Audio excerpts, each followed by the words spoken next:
Welcome to a video from digitalifestyle.com, and in this video I've got something really exciting to unbox and to set up. It's a Microsoft Surface Duo.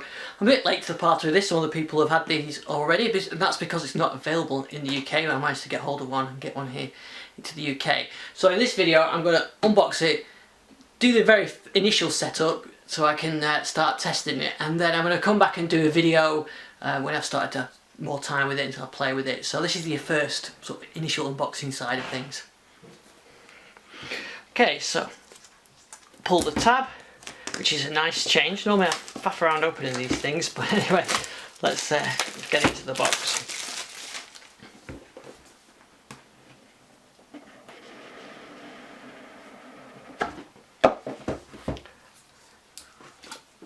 So here we have the Duo, and the nice tab there to open that up, and let me open this up.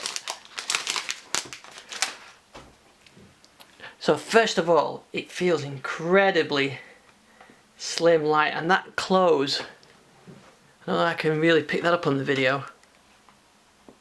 It's a lovely satisfying close. There you can see the hinge. Now, to give you some ideas on physical sizes, before I go to power on, I've got a couple of devices that I can compare with. So here is a Galaxy Note, the new Galaxy Note 20, and you can see, I don't know if I can see that through the camera, but closed it's virtually the same thickness. It's slightly thicker the closed Duo, but opened up,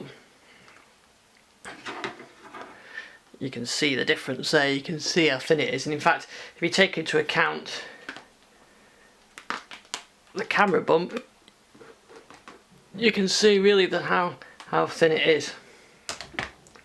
In terms of physical size as well, you can see the different aspect ratios there between the two. So it's wider but not as tall, and of course obviously it folds out. We've got single USB-C charging point on there, and that's the only port that you can actually see on there. I'm going to put the SIM card in there.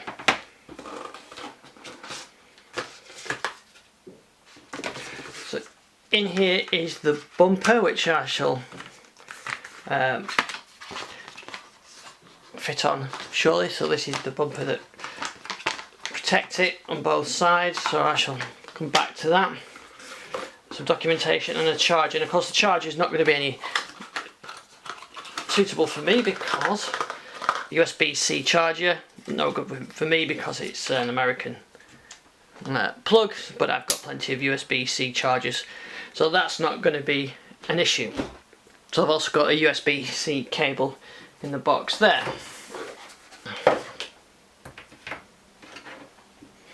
So I'm going to leave it without the bumper a minute where I initially set it up, but it feels lovely and well engineered. Let's see, it's very, very slim. So my next part is to do the initial setup. And also in the box I've got a little SIM extraction tool. So let's put my SIM card in it. Got SIM card in, so I'm going to power this up now. So I'm going to do the rest of this video now. I'm just going to run through the initial setup, show you a few screens, and just give you an idea of what you can do, sending things between the screens and so on. And then, like I said, I'm going to do future videos where I'm going to do a lot more with it. I should just say I just skip past the screen then. That's probably interesting if you're in the UK, but you can pick English as an English, UK English is an option, not just American English. So join it on my Wi-Fi now. So it's going to do a update as you'd expect. And so I'm going to let that go. Straight away you can see the dual screen as well as I start that up, which is nice. So we'll let that install. So now I've done the update, and I can choose to restore a backup from a previous Android phone, so my maybe my Samsung, or I can sign in from the cloud, or I don't need to copy anything. So I'm going to start clean. I'm not going to copy anything. So I can sign in with my Google account.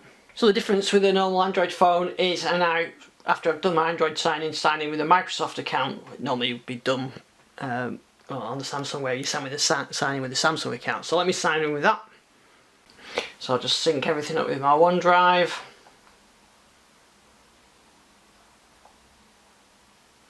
I'll put a pin on there as well, I think.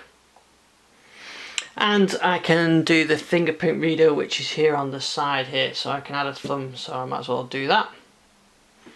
So tell me, swipe up when it's in, swipe up from the bottom screen, or swipe left depending on the rotation. And go back, I can swipe from the edge of the screen towards the middle, so we'll give them a try. And we can of course move apps between the screens. So I can have it in sort of landscape mode, portrait mode, which initially feels like the natural way to use it, like this, like a book. So initially I can use it, and it feels natural to use it like a book, but you can, of course, you can have it landscape, and you can see it auto rotate, and you can have it in sort of a desk mode depending on all these different postures, and of course you can fold it round, have it that way, and with the switch off, the screen off like that. And of course that's the natural way. Now what it's got this is some app groupings on here. So for example, the Learn one loads Edge and OneNote at the same time, which makes perfect sense for that. And I've actually got a Surface Pen as well to I can test that with. Here's my pen from the Surface Go, so I can use that pen to go with it as well. So I've got all my stuff signed in on there. So okay, so I've got Edge on there, I've got OneNote on there, so I can have my OneNote on one side and Edge on the other, which obviously is a great way of being able to sort of bring data together. And I can swipe up and go back to my app screen. So I can also choose to have Edge on one screen and say the phone on the other screen.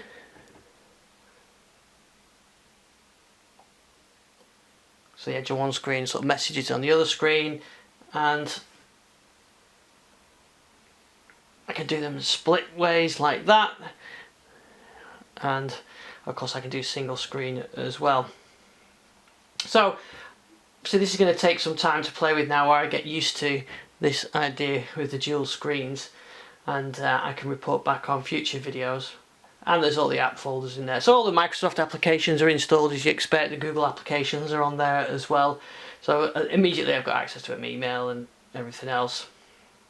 I've got my all apps listed on there. I think this idea of the dual screens, so that I could have, say, maybe I'm doing podcast research, I can have my OneNote on there and Edge on there, or my to-do list on there and my email on here, and I can drag and flip between them. It sounds good. Let's have a quick look at the browser. So I've got the Edge browser up on here, and I can span that across both, and I've got a really nice big browser screen there. Or if I do it that way, I've got the full browsing experience on there.